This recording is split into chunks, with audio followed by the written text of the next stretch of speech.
Bapak Ibu yang terkasih dalam nama Tuhan Yesus Kristus, kembali kita bertemu di dalam PA online. Saat ini adalah kita memasuki masa Paskah.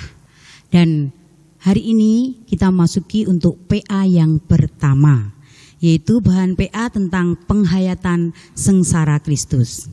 Di sini sudah hadir, ada perwakilan pemuda, perwakilan dari kelompok, ada Pak Pendeta. Untuk bersama-sama kita membahas bahan PA yang pertama, penghayatan sengsara Kristus. Bapak Ibu yang di rumah pun kita akan bersama-sama ikut mendiskusikan di antara Bapak Ibu dan mungkin ada saudara-saudara yang lain yang ikut bergabung.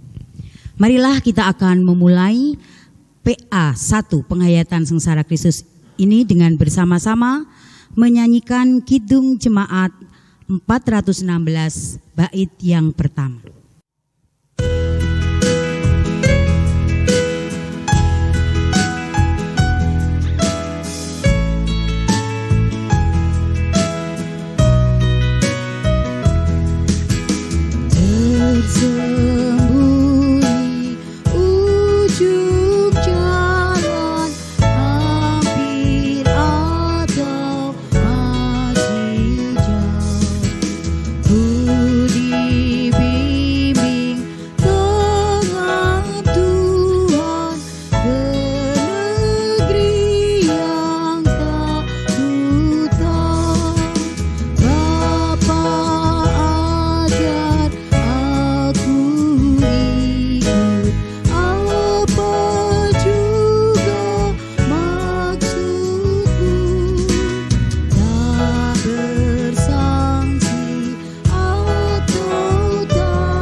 Marilah sebelum kita membahas tentang PA terus maju walaupun gentar, kita akan berdoa dulu. Monggo Mbak Cynthia untuk memimpin doa. Ya, mari kita berdoa. Terima kasih Bapa atas berkat-Mu pada hari ini Tuhan, karena Engkau telah mempersatukan kami semua di persekutuan pemahaman Alkitab pada hari ini Bapa. Kiranya Tuhan Engkau memberkati persekutuan kami dari awal, pertengahan hingga akhir Bapa. Kiranya apa yang akan kami diskusikan pada persekutuan kami pada hari ini dapat menjadi berkat bagi kehidupan kami ke depannya. Terima kasih Bapa, hanya padamu kami telah berdoa dan mengucap syukur. Amin.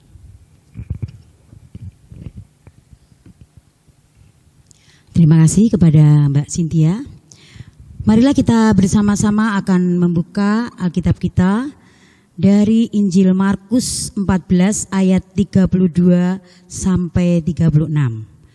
Yun tolong Mbak Santi untuk membacakan dari Markus 14 ayat 32 sampai 36. Kita baca kitab suci dari Markus 14 ayat 32 sampai 36. Di Taman Getsemani. Lalu sampailah Yesus dan murid-muridnya ke suatu tempat yang bernama Getsemani. Kata Yesus kepada murid-muridnya, "Duduklah di sini sementara aku berdoa." Dan ia membawa Petrus, Yakobus, dan Yohanes sertanya. Ia sangat takut dan gentar. Lalu katanya kepada mereka, "Hatiku sangat sedih, seperti mau mati rasanya. Tinggallah di sini dan berjaga-jagalah." Ia maju sedikit, merebahkan diri ke tanah dan berdoa supaya sekiranya mungkin saat itu lalu daripadanya. Katanya, "Ya Aba, ya Bapa, tidak ada yang mustahil bagimu. Ambillah cawan ini daripadaku. Tetapi janganlah apa yang aku kehendaki, melainkan apa yang Engkau dikehendaki." Demikian firman Tuhan.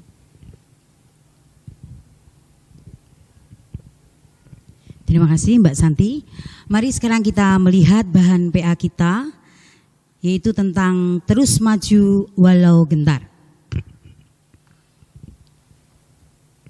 Dalam pengantar disebutkan bahwa sudah siap semuanya?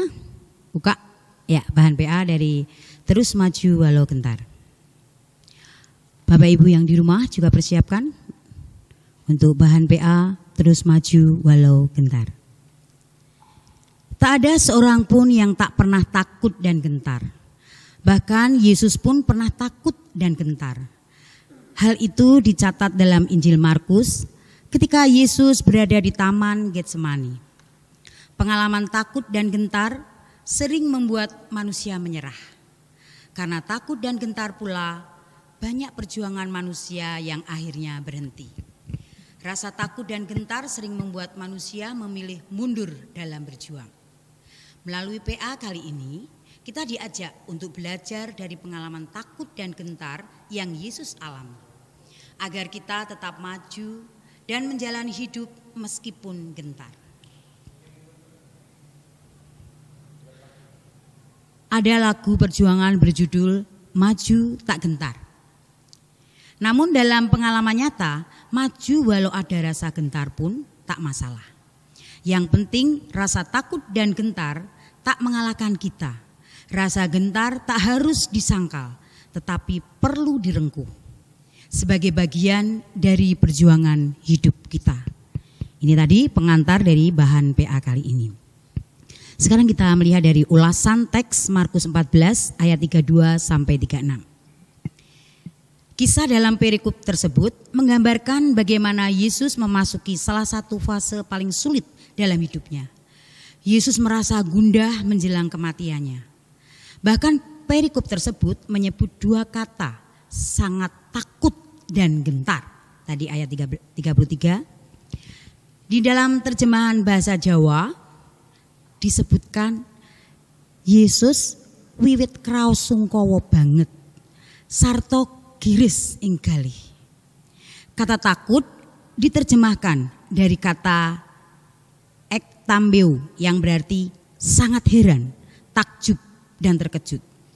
Sedangkan kata gentar diterjemahkan dari kata ademonio yang memang berarti tertekan, takut dan susah. Nampaknya dua kata itu dipakai oleh Injil Markus untuk menggambarkan bahwa ketakutan dan kecemasan yang dialami Yesus bukanlah pengalaman biasa, melainkan perasaan yang sangat mendalam. Ditambah lagi ayat yang ke-34, di mana Yesus berkata bahwa hatinya sangat sedih dan mau mati rasanya. Sungguh gambaran yang kuat tentang ketakutan dan kesedihan yang dahsyat. Kita tahu bahwa di tengah kegentarannya, Yesus akhirnya berserah pada kehendak Bapa. Ia tidak memilih untuk mengedepankan ego atau keinginan sendiri, melainkan menempatkan keinginannya dalam kepasrahan kepada Allah. Yesus pun tidak memilih lari dari masalah atau menyerah dari perjuangan yang telah ia jalani. Yesus terus maju meski gentar. Dari kisah Yesus kita dapat belajar tentang kegigihan berjuang. Bukankah kegigihan berjuang adalah sesuatu yang penting dalam kehidupan kita? Lihatlah dalam masa pandemi COVID-19 yang saat ini kita alami bersama. Salah satu kelemahan manusia adalah kurangnya kegigihan dalam berjuang. Sebaliknya, orang-orang yang dapat bertahan adalah orang-orang yang gigih. Bahkan dari kegigihan para tenaga medis, kita dapat merasakan betul betapa besar jasa mereka. Di sisi lain, ada sekitar banyak orang yang menyepelekan pandemi, sehingga sekedar menerapkan protokol kesehatan saja masih enggan.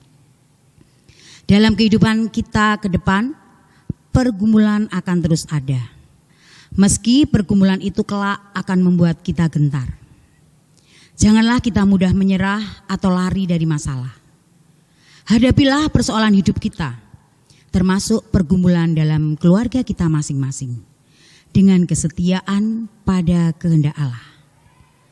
Belajar dari Yesus, doanya kepada Allah bukanlah doa fatalistik atau pasrah bongkoan.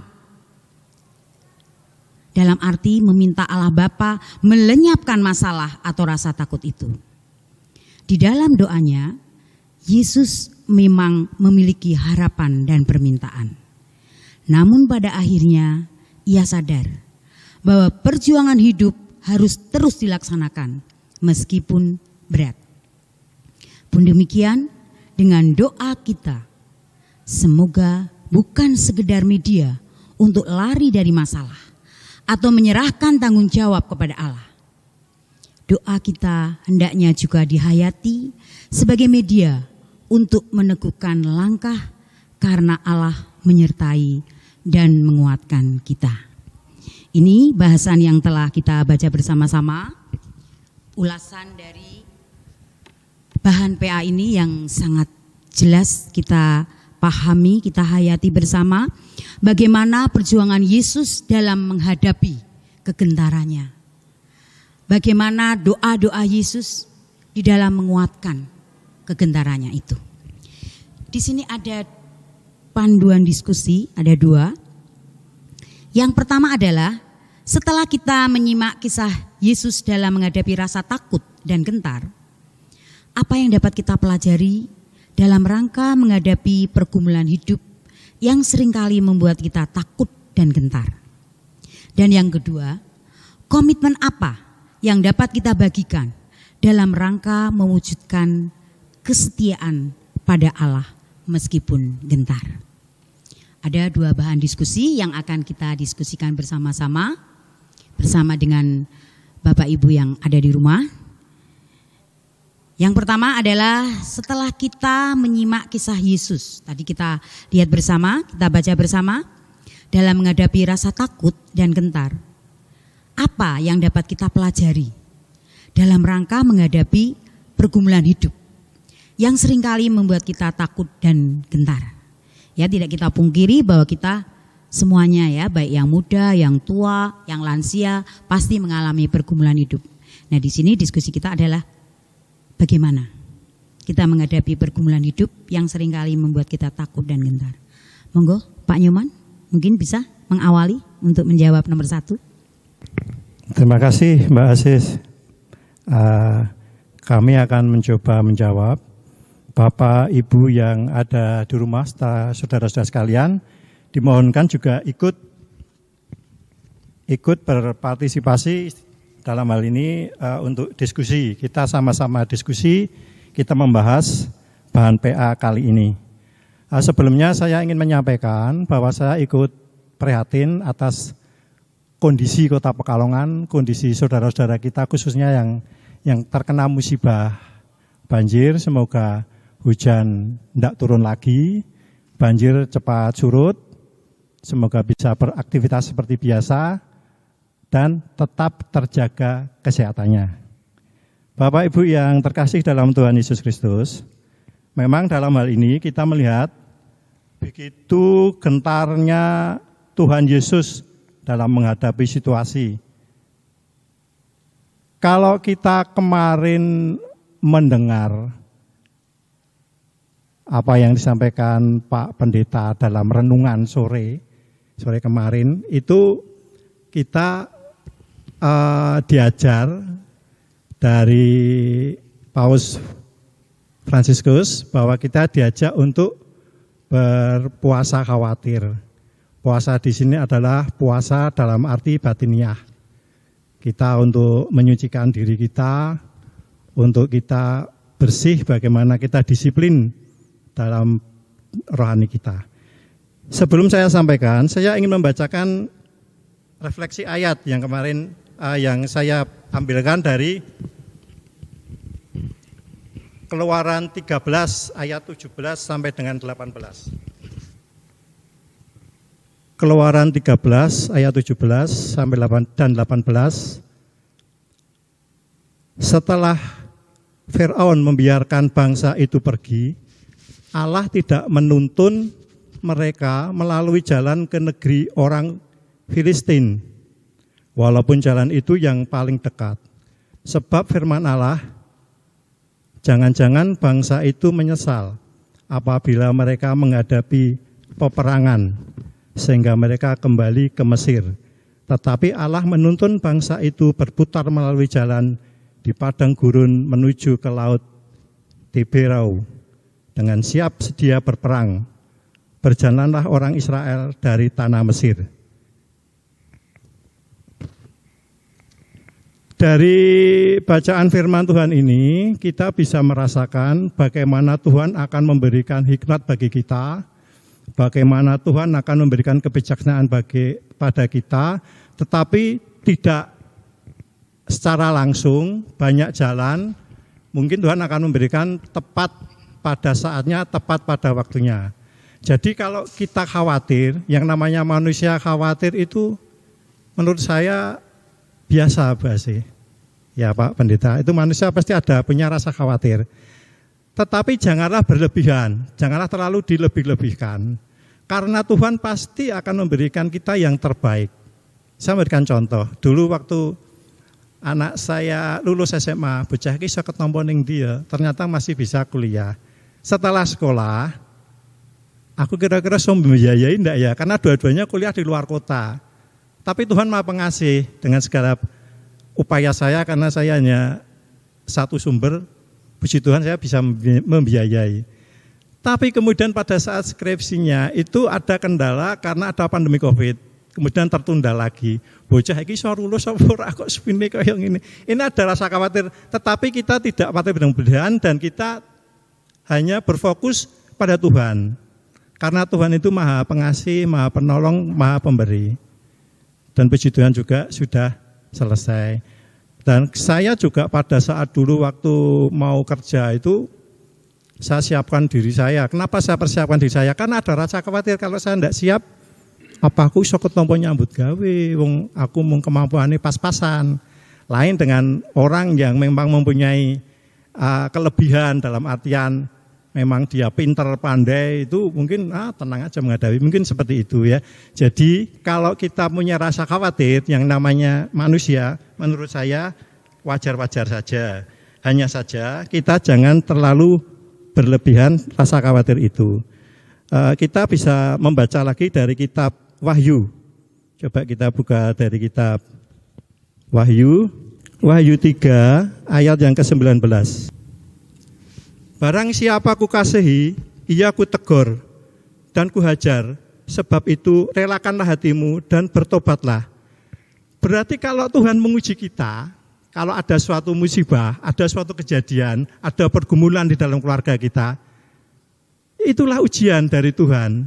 Itu berarti kita dikasihi Tuhan, kita ditegur agar kita lebih kuat iman kita, agar kita lebih kuat kita menghadapi sesuatu. Janganlah lari pada yang lain, tetap carilah Tuhan. Ya, tetap lari kepada Tuhan. Berarti kalau kita ada sesuatu hal dalam suatu kehidupan kita, Pak Argo, Mbak Asih dan semuanya Bapak Ibu terkasih dalam Tuhan, itu dari kitab Wahyu tadi dijadikan pedoman patokan bagi kita, bahwa itu adalah Tuhan menyatakan kasih-Nya pada kita. Itu teguran bagi kita, itu artinya bahwa Tuhan mengingatkan bahwa kamu harus lebih kuat. Karena kalau kita terus merasa di zona nyaman, kalau kita hanya berasa di zona nyaman saja, kita tidak pernah ditegur, kita merasa wis peng-pengan, malang melintang rono rene, ndak tahu kemana. Padahal Tuhan tetap mengasihi kita, tapi dengan cara kita ditegur itu. Ya. Makanya kalau ada sesuatu hal, ada pergumulan, ada apa, ingatlah bahwa Tuhan itu mengasihi kita, tapi Tuhan tetap melakukan teguran pada kita. Lah teguran itu berupa macam-macam. Terserah pada Tuhan yang mau menegur kita bagaimana caranya. Ya, karena kalau ada sesuatu pada kita, kalau Tuhan tidak berkehendak tidak akan terjadi. Kita ambil contoh pada Musa ya, menjauh Musa. Musa diberi tongkat itu lah. Tongkat itu bisa membuka jalan laut, tapi itu atas perintah Tuhan juga. Pada saat sebelum itu terjadi gelap gulita, masing-masing orang Mesir yang mengejar itu tidak bisa saling bertegur sapa, itu juga kehendak Tuhan. Tuhan memberikan tepat pada saat yang kita butuhkan. Jadi jangan khawatir, jangan putus asa, khawatir itu wajar, tapi jangan terlalu berlebihan, jangan dibesar-besarkan terus kita malah lari dari kenyataan, lari ke tempat, lari ke tempat mungkin orang pintar dikatakan pintar apanya, pintar ngapusnya apa pintar apa itu kita tidak tahu. Yang paling hebat ya tetap kita berpaling pada Tuhan. Karena Tuhan pun juga telah memberikan ingatan pada kita. Coba kita lihat dari Matius 11 ayat 28. Kita baca bareng-bareng dari Matius 11 ayat 28. Inilah firman Tuhan. Marilah kepadaku semua yang letih lesu dan berbeban berat, aku akan memberikan kelegaan kepadamu. Tuhan bisa berjanji pada diri kita. Kalau kita letih, lesu, berbeban berat, ayo datang pada Tuhan. Tuhan akan memberikan kelegaan, walaupun tadi kita dengan ditegur atau diberi peringatan apa, tapi ingatlah, Tuhan tetap mengasihi kita. Bapak Ibu yang terkasih, memang kehidupan kita itu tak lepas dari suatu teguran, khawatir. Nun sewu kadang-kadang kita punya anak ya Bapak Ibu semua, kita yang sudah tumbuh dewasa, umpamanya contoh aja nih anak saya yang sudah berumur 27 tahun ini kelahiran, ya 27 itu belum menikah, kita cewek itu juga kadang berpikir, tapi kita jangan berlebihan, begitu bahasa ya. Jangan berlebihan, artinya kita tetap datang kepada Tuhan, bahwa Tuhan akan memberikan kelegaan bagi kita. Dan Tuhan tidak akan melepaskan kita sehelai rambut pun, Tuhan tidak akan tegakan kita. Tuhan menggendong kita sampai memutih rambut kita. Demikian bahasa yang bisa saya sampaikan. Mungkin Bapak Ibu semuanya bisa memberikan tambahan nanti terakhirnya narasumber yang. Terima kasih. Terima kasih Pak Nyoman yang telah memberikan satu pengalaman di dalam menghadapi pergumulan, bahwa kita tidak perlu takut dan gentar. Ketika takut dan gentar, larilah kepada Tuhan dan senantiasa juga berjaga-jaga ya Pak ya. Mungkin ada tambahan lain, khususnya ketika bagaimana kita menghadapi takut dan gentar. Mungkin Mbak Santi bisa, saat ini Mbak Santi ini masuk dalam diakonia ini. Mungkin banyak mungkin itu perasaan takut dan gentar, khususnya kita tahu bagaimana kiprah dari diakonia GKJ yang harus berjuang di dalam masa pandemi ini. Tidak hanya para dokter aja kan yang berjuang, tapi juga pejuang-pejuang sosial juga berjuang untuk itu. Mungkin Mbak Santi bisa sedikit memberikan bagaimana pergumulannya dalam menghadapi takut dan gentar itu, monggo. Sedikit pengalaman saya saat ini baru pertama kali ikut komisi diakonia, dan saat ini saat banjir sedang melanda di Kota Pekalongan. Waktu itu kita mengadakan aksi sosial untuk memberikan bantuan dari para donatur yang sudah masuk ke GKJ. Kita salurkan ke warga-warga dan masyarakat di sekitar Pekalongan yang membutuhkan bantuan banjir. Pada waktu itu kita ke daerah banjir mesti harus nyemplung, harus memasukin air yang kotor. Gitulah pokoknya, airnya bermacam-macam, banyak warna di situ. Pekalongan kota batik, tahu sendiri ya, warnanya bisa hitam, merah jadi satu. Waktu itu rasa khawatir saya muncul. Takut ya? Takut, berpikir yang panjang lebar, akhirnya egois saya muncul. Munculnya, wah saya di rumah enak-enak, ngapain harus turun ke sana? Itu keegoisan saya kadang muncul di saat rasa khawatir yang berlebihan. Tapi rasa khawatir berlebihan itu saya singkirkan melihat ibu-ibu dan yang lainnya yang lebih tua dengan semangatnya memberi semangat kita dan yang akan kita kunjungi. Akhirnya kegentaran itu berangsur-angsur hilang. Saya pasrah dan berserah kepada Tuhan bahwa semuanya itu atas bimbingan Tuhan. Jangan khawatir yang berlebihan. Begitu saja Bu Ase. Singkat Terima saja. kasih Mbak Santi untuk tambahannya. Bahwa kegentaran Mbak Santi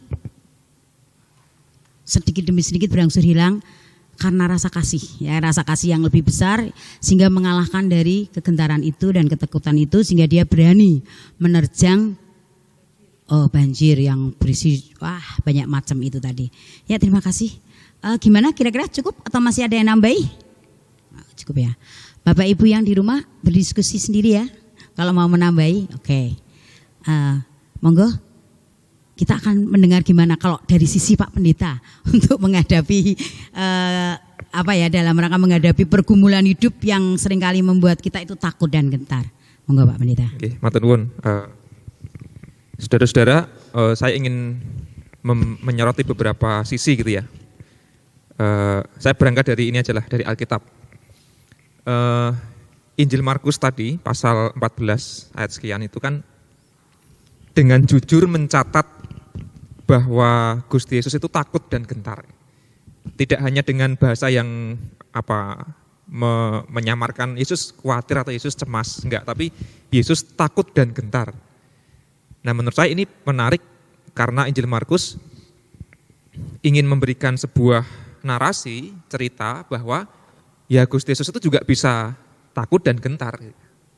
Bahkan kalau kita baca di ayat yang ke-34 itu Yesus curhat kepada 3 orang murid terdekatnya itu, hatiku sangat sedih seperti mau mati rasanya.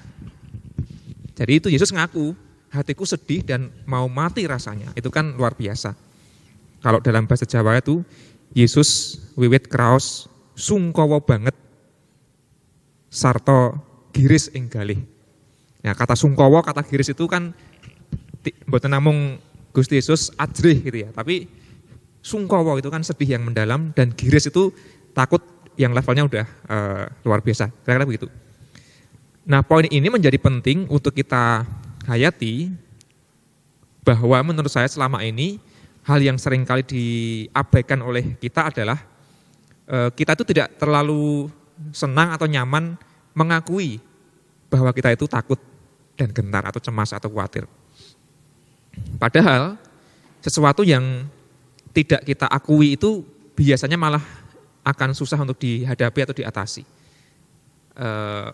Para pakar berkata bahwa kalau kita mau mengatasi sesuatu ya pertama-tama adalah ya diakui dulu, akuilah, jangan disangkal gitu ya, jangan denial. Nah, Yesus mengakui dirinya takut sampai mau mati rasanya. Dia merebahkan diri ke tanah. Markus dengan tanda kutip vulgar mencatat Yesus takut dan gentar. Jadi ini sesuatu yang sebenarnya tidak perlu ditutup-tutupi. Ya kalau kita takut, cemas ya ngaku saja. Ngaku itu maksudnya ngaku dalam hati ya. Dan ngaku pada Tuhan. Ya kalau bisa juga curhat kepada orang lain juga gak apa-apa. Aku takut, aku cemas, aku gentar. Kulo sungkowo atau giris, gak apa-apa. Nah barangkali orang-orang itu, gak semua tapi banyak yang enggan mengakui karena dianggap kalau orang itu merasa takut dan gentar itu dianggap sebagai orang-orang yang lemah, kadang-kadang begitu ya. Wah aku ngaku wedi, aku dikira wong sing lemah, ringkih. Nah ini yang seringkali membuat orang secara tidak sadar itu kemudian memendam kejujurannya itu dan kemudian menyangkali kenyataan itu. Maka pertama-tama menurut saya tidak apa-apa kalau kita itu takut, gentar, khawatir atau cemas. Diakui saja, ya minimal diakui dalam hati dan mengaku kepada Tuhan. Nah, agak susah memang kalau kita kemudian selalu menyangkal ketakutan itu lalu dengan cepat akan loncat kepada solusi. Jangan khawatir, jangan takut, Tuhan pasti menolong, semuanya indah pada waktunya. Itu betul sekali, tetapi lalu orang kemudian buru-buru meloncat dan tidak terlalu punya waktu untuk mengolah rasa takut itu. Padahal menurut saya juga perlu kita menggumuli dan mendalami rasa takut itu. Karena di dalam rasa takut itu kita bisa menemukan sebab musabab mengapa kok kita menderita dan sebagainya itu. Nah, Yesus menurut Markus ini diakui terbuka sekali dia takut dan gentar. Nah, menurut saya itu poin pertama. Takut itu enggak apa-apa, cemas itu enggak apa-apa, diakui saja. Nah, karena kalau buru-buru loncat kadang-kadang malah kita tidak menempuh jalan yang semestinya dan kemudian masalahnya nggak selesai tapi kemudian kita abaikan, kita lupakan atau dalam arti kita sembunyikan aja sebenarnya. Yang kedua, di bahan tadi kan pertanyaan pertama itu kan apa yang bisa kita pelajari dari kisah Yesus ketika takut dan gentar. Nah, Yesus itu pertama dia mengajak teman-teman dekatnya, murid-murid terdekatnya. Berarti kan Yesus juga butuh teman ternyata. Berarti kalau kita cemas dan takut itu ya carilah orang yang kita percaya bisa untuk kita curhat. Ya berkeluh kesah atau apapun lah, bisa keluarga, bisa sahabat, bisa teman, bisa siapapun. Yesus pun butuh ternyata, butuh teman. Ayo temani aku mau berdoa di Taman Getsemani, hatiku mau seperti mau mati rasanya. Tinggallah dan berjaga-jagalah. Itu kan Yesus ingin mengatakan, aku tolong dikancani, aku wedi begitu ya. Jadi itu pertama. Yang kedua berdoa. Yesus kan berdoa kepada Bapa. Nah doanya itu menarik, tapi nanti dibahas di poin yang kedua ya. Saya ingin skip saja, tapi berdoa pada Tuhan menjadi penting. Karena selain butuh sesama, kita juga butuh Gusti Allah tentu saja. Yang tadi Pak Nyoman katakan, terbukti lewat pengalaman itu, Gusti Allah itu memberikan berkat yang indah pada waktunya. Tapi saya ingin menekankan bahwa ketakutan manusia itu juga pantas diberi tempat tersendiri untuk kita olah, kita renungkan. Ya saya paham bahwa hidup dalam ketakutan itu enggak nyaman ya. Kita pengen segera dapat solusi lepas. Tapi barangkali sesekali perlu juga merenungkan dan mengolah ketakutan itu. Nah seringkali kecemasan dan ketakutan itu berulang-ulang karena apa? Ya itu enggak pernah sembuh. Tapi cuma tidak diobati sumber ketakutannya itu, cuma dilupakan sekilas saja. Nah itu seringkali yang terjadi demikian. Nah menurut saya menarik kalau di PA kita menghayati sengsara Kristus, tidak sekadar ketika Yesus sakit sekali disalib, disiksa, dicambuk gitu ya, tapi sejak awal pun Yesus sudah menderita, yaitu psikologisnya itu ya, jiwanya itu takut dan gentar. Jadi penderitaan Yesus sudah dimulai sejak bahkan sebelum dia secara fisik disakiti. Kira-kira begitu Bapak Ibu dan Saudara dari saya. Matur nuwun. Monggo kalau ada yang menanggapi juga boleh. Gimana? Oke. Terima kasih kepada Pak Pendeta yang sudah memberikan satu masukan yang indah, bahwa kita tahu semua bahwa jangan khawatir kalau kita itu takut. Bahwa takut itu tidak salah ya Pak ya. Bahwa kalau kita memiliki rasa takut itu adalah tidak salah. Tadi sudah dijelaskan bahwa karena contohnya Tuhan Yesus sendiri pun merasa takut. Kalau kita gentar pun bukan salah, kita nggak salah kalau kita merasa takut, tidak salah. Dan dapatlah kita menjadi teman curhat yang baik. Karena pada dasarnya teman curhat itu perlu. Ketika kita mengalami ketakutan, jangan segan-segan untuk istilah apa ya? Ya curhat ya. Seperti untuk gimana supaya bisa mendapatkan solusi. Karena pada dasarnya teman itu diperlukan, sahabat diperlukan untuk menghadapi seperti itu. Jadi ketakutan, kegentaran itu bukan hal yang salah, tapi dijelaskan itu tadi. Dan di dalam menghadapi itu adalah juga tadi sudah diberikan contoh oleh Tuhan Yesus, bagaimana dia juga berdoa untuk menghadapi kegentarannya itu. Bahwa kita tahu bahwa Yesus memang betul-betul merasakan apa yang kita rasakan. Dia pun merasakan kegentaran, dia pun merasakan ketakutan. Gitu, mungkin ada yang nambah lagi sebelum kita masuk ke yang kedua. Oke, kita lanjutkan. Kita lanjut ya, Bapak Ibu yang di rumah, yang kedua. Komitmen apa yang dapat kita bagikan dalam rangka mewujudkan kesetiaan pada Allah meskipun gentar? Ya, kalau kita tadi sudah melihat bagaimana Tuhan Yesus menghadapi rasa takut, bagaimana tadi Pak Nyoman juga menjelaskan menghadapi rasa takut dan gentar, juga Mbak Santi juga dan mungkin Bapak Ibu yang lainnya. Sekarang yang diskusi kedua ini adalah komitmen. Komitmen apa yang dapat kita bagikan dalam rangka mewujudkan kesetiaan pada Allah meskipun gentar. Nah, sekali lagi kita tidak perlu rasa malu atau salah kalau kita gentar, tetap kegentaran itu ada. Monggo, ini yang mewakili pemuda ini, Mbak Cindy. Monggo Mbak Cindy, gimana menurut Mbak Cindy? Komitmen apa Mbak Cindy yang dibagikan? Iya, terima kasih Bu Asih. Ya. Kalau dari saya sendiri ya, komitmen apa sih yang saya punya dalam hidup saya itu berserah dan setia pada Tuhan. Jadi kalau saya tuh tipe orangnya yang ya sudah jalani saja. Kalau ada pergumulan dalam hidup, kalau ada masalah, kalau saya stres gitu, ya sudah jalani saja. Memang ada masa-masa seperti ini dalam hidup manusia. Memang ada fase seperti ini yang harus dijalani untuk pendewasaan diri seperti itu loh. Ya sudah, mau gimana lagi? Apa yang harus saya lakukan? Ya sudah, saya nangis, saya stres atau saya sedih gitu. Tapi di sisi lain saya tetap berpegang kalau saya nggak boleh terlalu larut dalam kesedihan itu.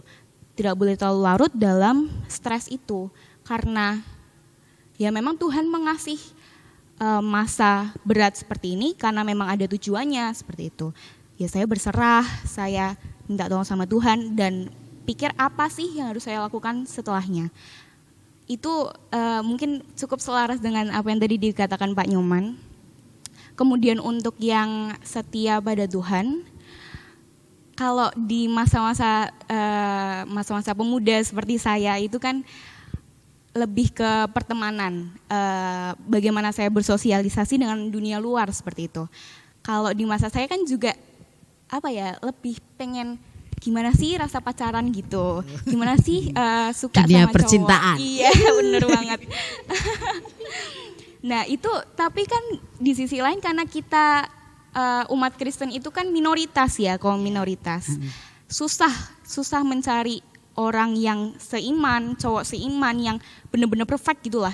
Kalaupun ketemu yang perfect, kok beda iman gitu kan. Nah itu kan permasalahan di umur-umur saya seperti ini kan. Iya, seperti mau mati rasanya. Enggak sih Pak. Nah itu juga kesetiaan kita kan diuji gitu kan kepada Tuhan. Mau nggak kamu nuker Tuhanmu sendiri sama cinta, atau kamu mau mempertahankan Tuhanmu nih? Ini ada dua pilihan, kamu mau pilih yang mana gitu kan? Nah kalau itu ya berpegang teguh sih pada diri kita sendiri. Kita bahkan tidak boleh gentar untuk ngomong tidak pada pilihan yang pertama tadi yang menukar cinta dengan Tuhan. Itu sih, kalau dari saya ya tetap berpegang pada komitmen yang sudah kita tetapkan dari awal. Seperti itu Bu Asih.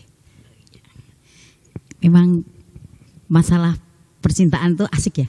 Maksudnya kalau dibicarakan seperti ini permasalahan ini. Jadi itu ya komitmen dari Mbak Cindy di dalam memegang kesetiaan kepada Allah. Memang ya kita tahu semua memang dalam masa-masa percintaan, dalam masa pacaran itu memang ya suatu pergumulan-pergumulan banyak dalam hal itu. Oke, terima kasih Mbak Cindy. Mungkin ada lain-lainnya yang akan menambahi? Oh, siapa? Oh, Pak Nyoman mau menambahi. Monggo. Nah, ini Mbak Cindy ya.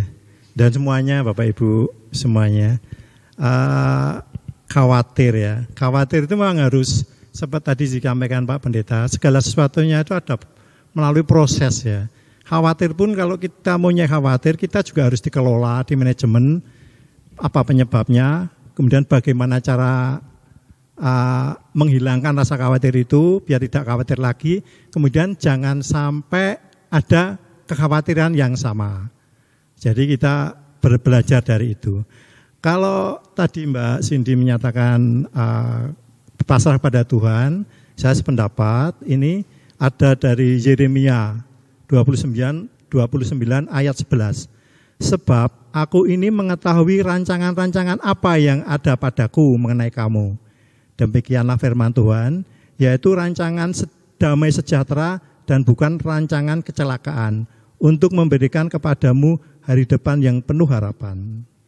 Itu ya, hari depan yang penuh harapan, dan jangan khawatir, percaya dengan rancangan Tuhan. Tuhan pasti akan memberikan yang terbaik pada saatnya, pada waktunya, pada yang apa yang saat kita butuhkan, Tuhan pasti akan memberikan. Seperti itu. Mungkin sekarang belum waktunya. Begitu, Bu Asih, terima kasih. Mbak Asih dengan coba nomo. Sama aja. Oke. Nah, itu ada tadi Pak Nyoman untuk menambah itu, gimana? Yang lainnya? Nah, sekarang kita dengarkan sih dari Pak Pendeta.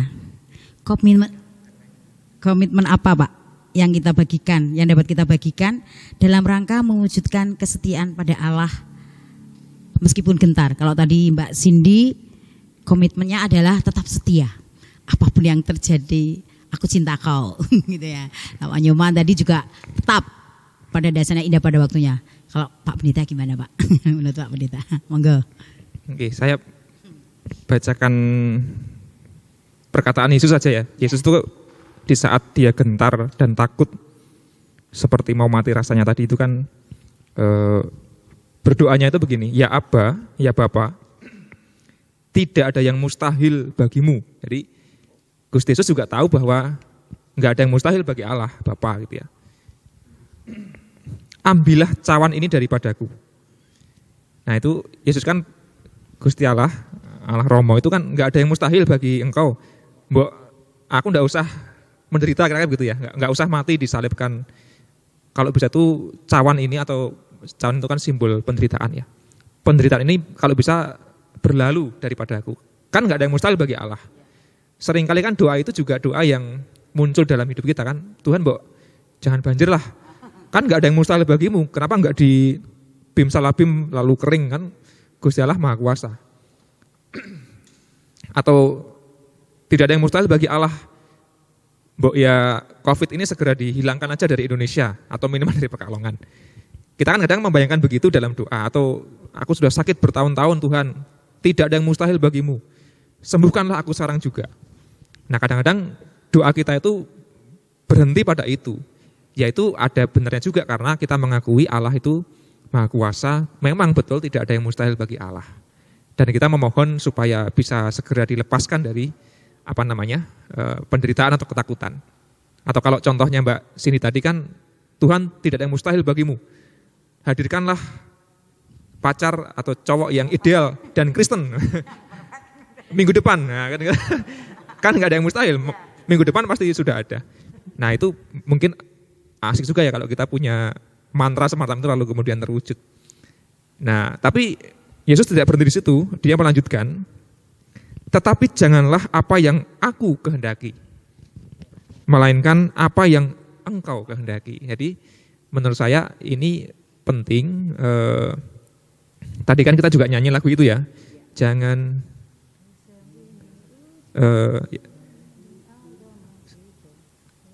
terus endingnya tuh jangan kehendakku Bapa kehendakmu jadilah, kayak gitu ya.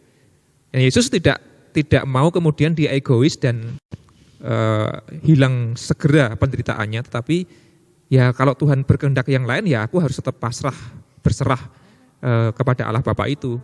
Penderitaan Yesus tidak lalu dia hindari. Barangkali kalau saya jadi Yesus waktu itu kan saya memilih lari aja lah, kabur dari Yerusalem kan bisa, sembunyi-sembunyi malam-malam kabur dari Yerusalem pulang ke Nazaret lah, atau kabur ke kota lain, negara lain kan bisa ya gitu ya. Tapi Yesus kan nggak begitu. Kehendakmu yang terjadi. Dan akhirnya kita tahu ceritanya, Yesus ditangkap, disalibkan. Yesus kemudian menuntaskan tanggung jawabnya.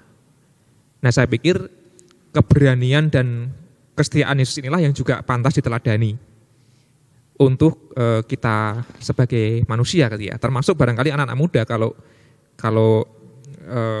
barangkali ada banyak orang yang menganggap anak muda itu tidak selalu terlatih untuk menderita, ya bisa tidak, karena jangan-jangan juga anak muda sekarang punya penderitaan yang mungkin beda dengan orang-orang tua zaman dulu kan.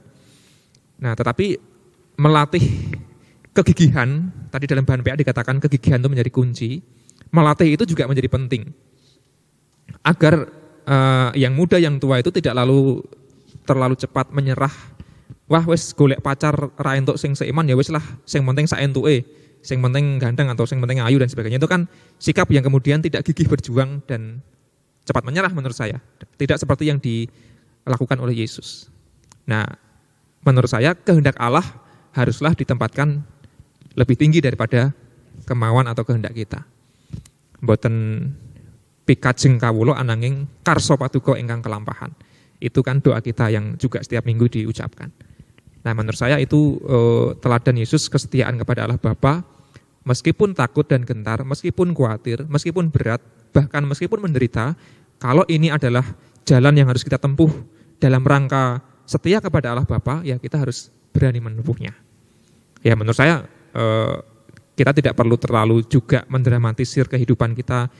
Tadi terlalu khawatir, kalau kata Pak Nyoman terlalu dibesar-besarkan itu juga enggak baik. Makanya perlu berpuasa rasa khawatir ya. Khawatir bolehlah, tapi pelan-pelan kita kurangi, kita kikis, kita diet khawatir gitu ya. Supaya kita bisa lebih terbuka bahwa ada berkat dan ada penyertaan Tuhan di tengah berbagai macam ketakutan kita. Nah, menurut saya itu yang bisa saya sampaikan di pertanyaan nomor 2. Matur nuwun. Matur nuwun Pak Pendeta. Mungkin ada yang Mbak Cindy nih, Mbak Cindy mau. Ini tadi Pak Pendeta sudah mengulas tentang bagaimana komitmen Yesus yang dengan gigih berjuang ya. Monggo. Ya, kalau mungkin saya bisa bilang itu ketika kita ada masalah tuh kita lebih ke menikmatinya, mungkin nikmati aja prosesnya yang ada gitu, karena pasti Tuhan itu punya waktu yang tepat apapun yang terjadi sama kita. Ketika kalau kita ada masalah kan pasti itu sesuatu masalah yang ada masalah yang maksudnya di luar kendali kita, makanya kita akan menjadi cemas kayak gitu kan. Nah, ketika kita mungkin bisa menghadapi masalah itu kan pasti nilai plusnya, kalau kita berpikir positifnya kan kita pasti bisa lebih dewasa dalam menghadapi hal itu kan juga ada nilai plusnya juga. Jadi kalau menurut saya ketika semuanya itu terjadi ya kita nikmati aja prosesnya. Ketika kita memang harus khawatir ya kita nikmati saja. Ketika kita memang harus bercerita sama orang yang kita nikmati aja. Ketika kita harus berdoa sama Tuhan ya kita nikmati aja kayak gitu. Kita harus nangis juga kita nikmati aja. Karena kalau kita malah menyangkal itu, kita melemparkan tanggung jawab itu, kita malah ya nggak selesai-selesai gitu. Yang ada malah kita lari dari masalah yang ada gitu. Ada sih satu kutipan dari dosenku itu waktu aku skripsi itu kan benar-benar masa khawatirku paling besar kan. Nah, dosenku tuh bilang kayak gini, khawatir itu boleh, wajar khawatir itu wajar, tapi jangan terlalu lama karena waktu itu nggak bisa menunggu kamu, tapi kamu yang harus mengejar waktu itu kayak gitu. Itu aja sih mungkin. Terima kasih ya. Oke, sangat asik sekali ya pembahasan PA kita saat ini. Nah, kita akan menutup PA saat ini dengan lagu yang tadi kita nyanyikan. Setelah kita banyak mendapatkan masukan-masukan, kita dapat melakukan curhatan-curhatan kita untuk bagaimana menghadapi takut dan gentar. Bapak ajar aku ikut apa juga maksudmu. Nah, itu yang terpenting dalam hal ini. Bahwa kita tetap kehendak Bapa yang lebih tinggi. Kita tidak perlu takut karena Bapa senantiasa menyertai kita. Amin. Mari kita nyanyikan sebuah lagu lagi yang tersembunyi ujung jalan tadi yang pertama. Nanti setelah itu kita tutup PA ini di dalam doa yang akan ditutup oleh Pak Pendeta.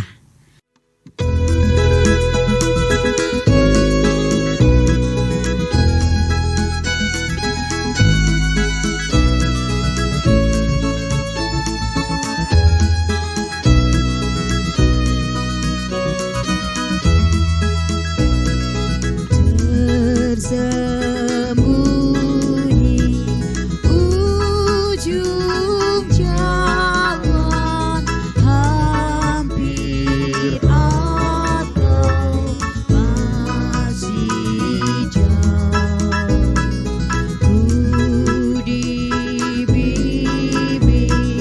dengan Tuhan ke negeri yang takutan. Bapa ajar aku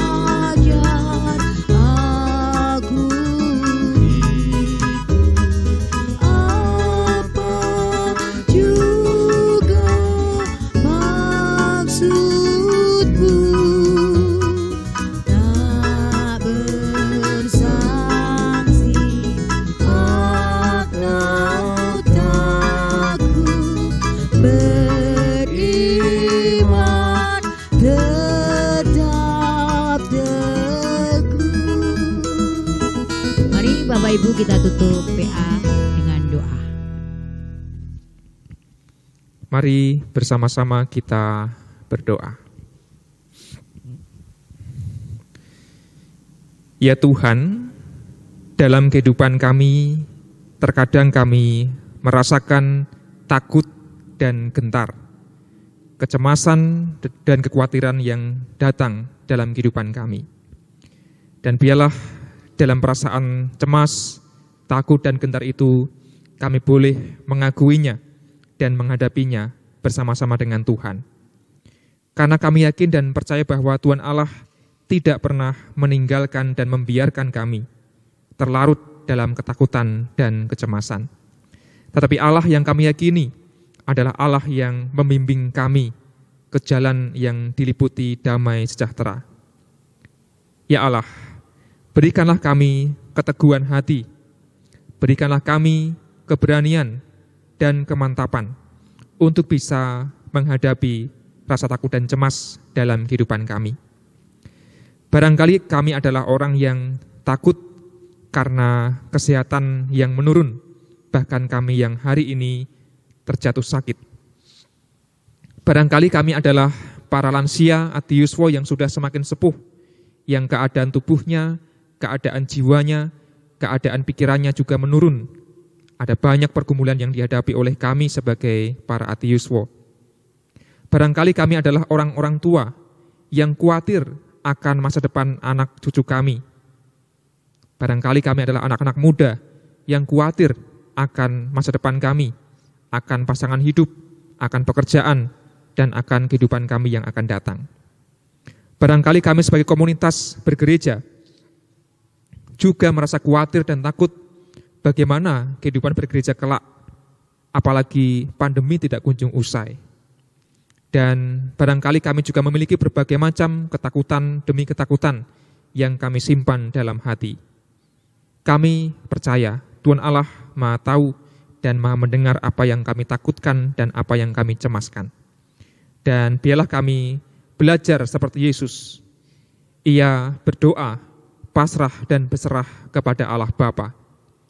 Dan Yesus tidak mengutamakan kehendaknya dan keinginannya, tetapi hanya kehendak Allah Bapa saja yang terwujud.